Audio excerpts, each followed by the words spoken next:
Okay guys, so this is your example and the answer to your unit task for t-test. Okay, so one of the major confusions when it comes to running t-test is what type or what formula for t-test should you use. Now there is two types of t-test. You have your independent and your paired. Your independent t-test is also known as your two-sample t-test, and your paired t-test is also known as your one-sample t-test. Now, just to make it easier for you guys, when you say paired or one-sample t-test, you're talking about simply just one group of people, one group that has been measured twice. So you have your pre-measurement and your post-measurement. Okay? As opposed to your two-sample t-test, which you have, again, two samples or two groups, which you have two groups, group 1 and group 2, that is measured once each and then compared. Okay, so that would be the difference between the t-test independent and the t-test paired. Okay, so with that out of the way, let's have our example problem. Now, our example problem is about a teacher who wants to know if a lecture is effective. So to do that, there was a pre-quiz and a post-quiz. Now, right off the bat, so just as we mentioned that there is a pre-quiz and a post-quiz, you automatically know that this is a one-sample t-test. Why? Because the people who take the pre-quiz are the same people who is going to take the post-quiz after the lecture. So you only have one group. Okay? Now, another important thing to note here is that you're testing for, the teacher would like to know if there is a significant difference. Because of the wording of the problem, we can assume that this test is two-tailed. This would be important later when dealing with our formula. I will explain that later. Okay, so now just to give you, let's start with the computation. And as I mentioned earlier, when you deal with word problems such as this one, the most important thing to do first is to identify the important information that is given to us. Okay, so we have the data over here. We have our tails over here. Sorry, we have the tails over here. And if alpha, or our level of significance, is not given, it's automatically assumed to be 5%. Okay, so now that we have all the important information, let's now try to use the formula. So, looking at this formula, you're going to notice that we're actually looking for D, which stands for difference. So, let's try and look at the difference for our pre-quiz and our post-quiz. Okay, now, before to make life easier for us, now this is the way I do it. You could do it any other way. You could modify it to your comfort, but this is how I do it. If the data is not tabulated, the first thing I would do is to tabulate this one. So you have your observation here. Have 1, 2, 3, 4, 5, 6, 7 observations. So I'm going to write 1, 2, 3, 4, 5, 6, and 7 observations, and then I'm going to just copy the data for the pre-quiz and the post-quiz. So you have 14, you have 12, 16, 15, 10, 14, and 15. Then you have 25, you have another 25, 26, 23, 21, 24, and last another 25.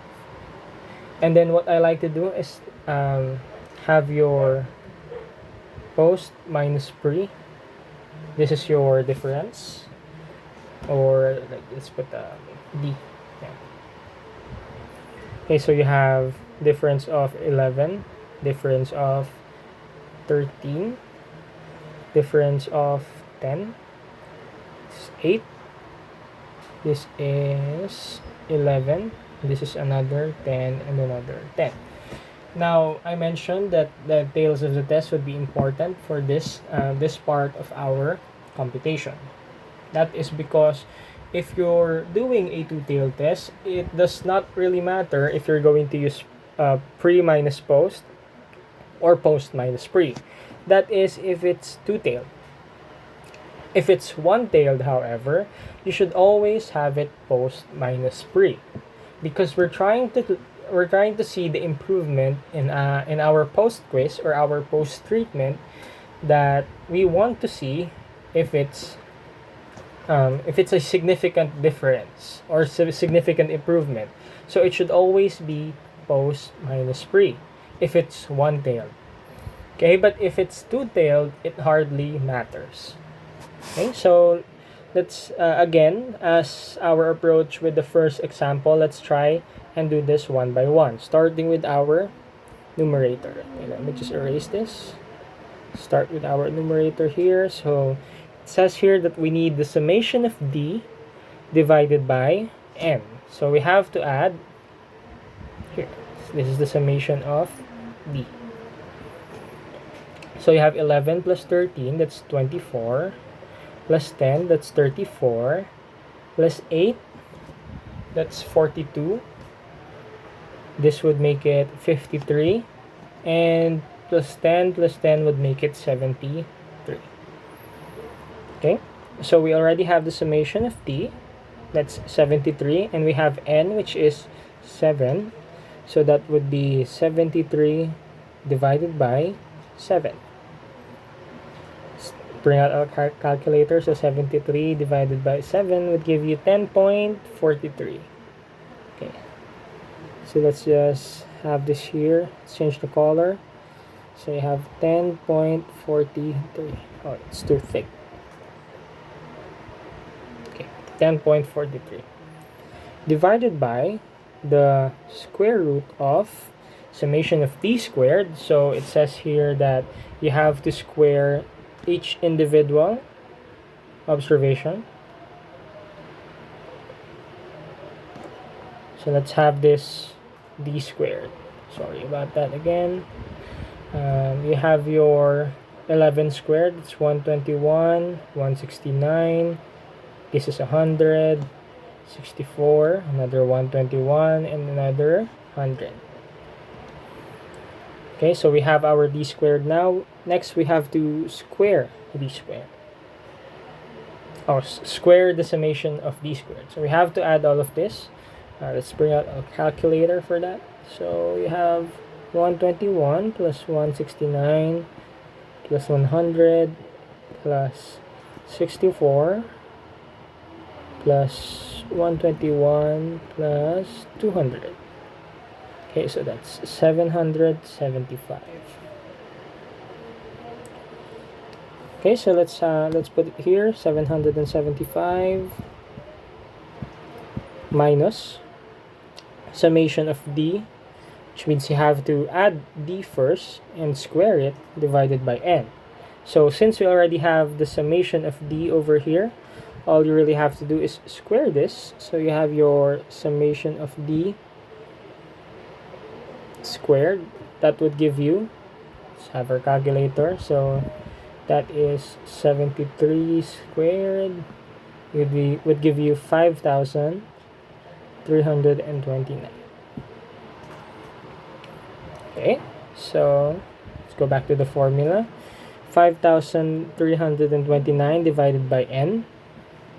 So let's have N, which is 7. So let's have this divided by 7.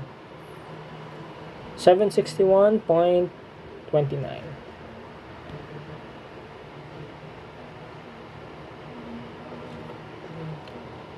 Divided by N minus 1 times N. So that would be 6. So 6 times 7, 42. Okay, so let's have our final solution.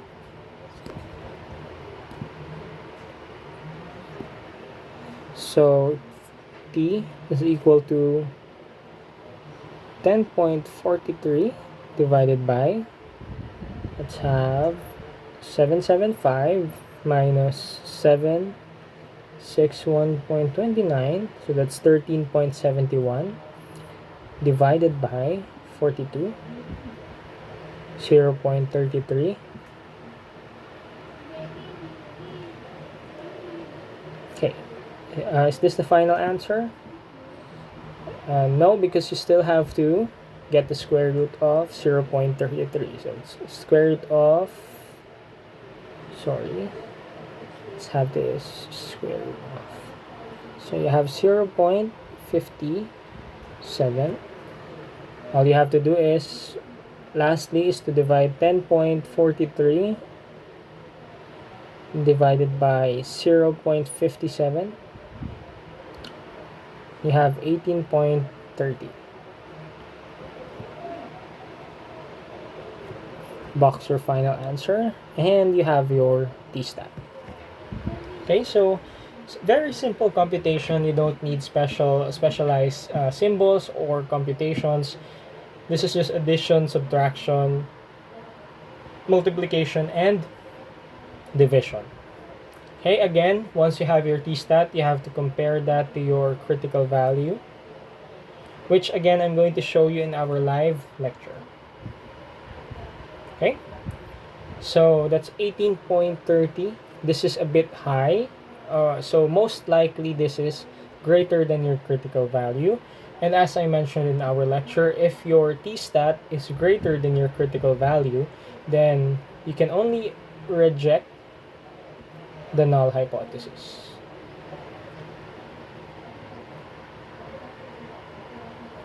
Okay, once again, whenever you're drawing a conclusion, you should only be acting on your null hypothesis, never on your alternative hypothesis. So it's always reject or accept the null hypothesis, never the alternative. Okay, so that would be your one sample t-test. This is again, I hope you learned something in this discussion. I hope you appreciate the video, the screen recording video, and you could just repeat this if ever you feel confused, but the general process would always be the same. Again, so thank you very much for watching. I'll see you in the next one.